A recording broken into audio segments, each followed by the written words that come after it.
Back in the mid-70s, Kent Öhlin was racing motocross and realized the shock technology of the day was hindering the bike's performance. So what does he do? He built his own shocks. Just 2 years later, teams are winning world championships on Öhlin shock absorbers. Fast forward to the early 90s, and the same situation was occurring in IndyCar.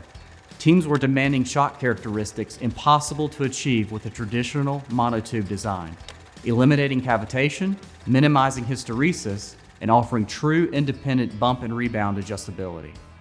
Öhlins responded with the development of TTX technology. We created a solid piston, dual tube design that's pressure balanced at any clicker setting. Shortly after that, Formula One, Le Mans, WRC, and even MotoGP teams were also winning on TTX shocks.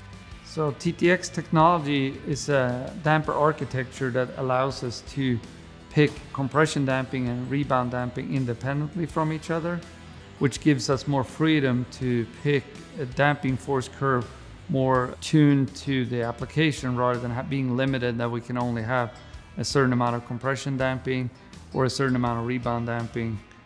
It also allows the user to use the full adjustment range of any adjuster. We have 2, 3, 4, 5-way adjustable versions of TTX, and all of these function from fully closed to fully open. You won't have a situation where if you run the compression click at 4, you have to run the rebound at 7 to get it to work right. You can run the compression at 0 and the rebound at 30 or vice versa.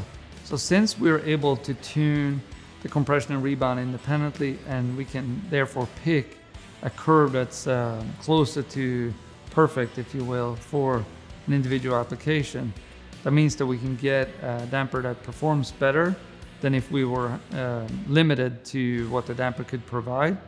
And in the end, we should have a product that feels much better on the track. In general, I would say that a driver would feel a change in compression force more than a rebound change. A rebound change tend to be more vague and you can't maybe notice as much. So if you can add a little bit of compression to get a little bit of additional support on the track in the turns to lean on, the driver will feel that pretty easily as an improvement.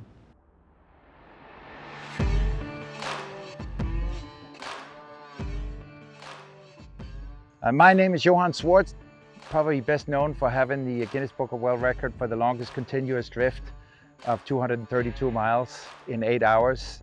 What I've done most of my life is road racing and won 2 SRO championships there, over 30 pro wins. So that's where my passion is, that's what I enjoy doing. So what makes the TTX and what I expect from a motorsport shock is a shock that obviously is gonna, no matter how long the run is gonna stay consistent, as well as being able to handle curbs and certain things that if you have to deal with the conditions of the track, and be able to get a car that you feel comfortable with, that's able to accommodate any bumps that you have, any curbs that you have, and also power down on track out, as well as if you are dealing with understeer, you can dial that out of there. So that's my expectations, and I think we kind of had all the phenomenons today that we worked on with some fine adjustments, and were able to adjust ourselves into a window where the car became very drivable and extremely fast. I don't think we got past all day, so I think that says a lot about the shock package.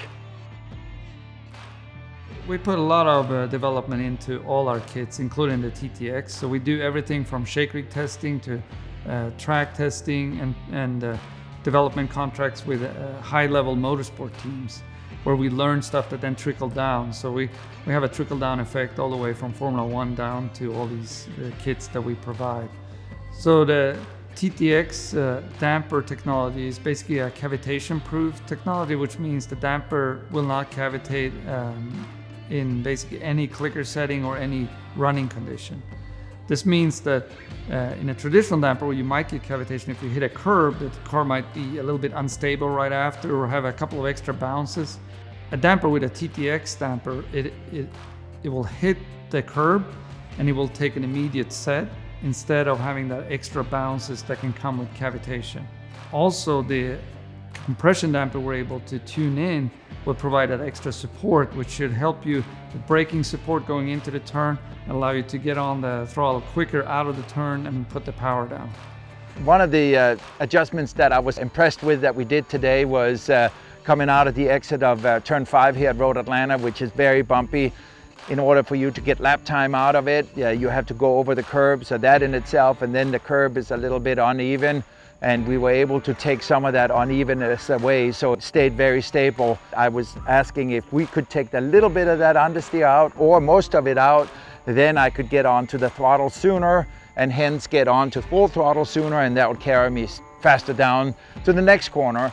And we just did 2 clicks, and next thing I know, that when I rolled it into turn 1, which is a very fast entry speed corner here at Road Atlanta, the car would actually stay planted once I was off the brake. It would not pick the understeer up when I was come off the brake. The same thing down in turn 6, carry a little bit of trail brake in, and as soon as I got off the brakes, the car would pick up a push. When we made the change, I was off the brakes, loaded up maximum, and the car stayed on that same radius that I asked for initially. So that allowed me to roll a little bit more mid-corner speed, as well as pick up the throttle a little bit sooner without having to pick up a push after that. And that was just one little change. And I think that's also what's unique about these shocks, is that you don't need an engineering degree. Sometimes if you have to make big adjustments on other types of shocks, you have to fill them up with gas. It's not the case here. All you're doing throughout the day is just using the clicks to adjust and get a better feel for it. To sum up the package and my experience of the day, how it was to work with the TTX, it was that it's very simple to use. It doesn't require a lot of work. It doesn't require specialty tools, because the way that you get the package is very professional to begin with. It's race quality suspension, but the way you as an end consumer will use it keeps it extremely simple, and that's what's so cool about this package. And so much fun, and it's rewarding. When you can make a change to your shock and you can feel it, that's normally just what you hear about people do on TV. Now you're doing at the club race level or the track level. So that technology that you saw on TV is now available for you too. So fast forward again to today, and the same technology is trickling down to the club race and track day level for those who want the highest level of performance and control. It's a story we love to tell, because like everything Öhlins does, it all starts from the demands of racing.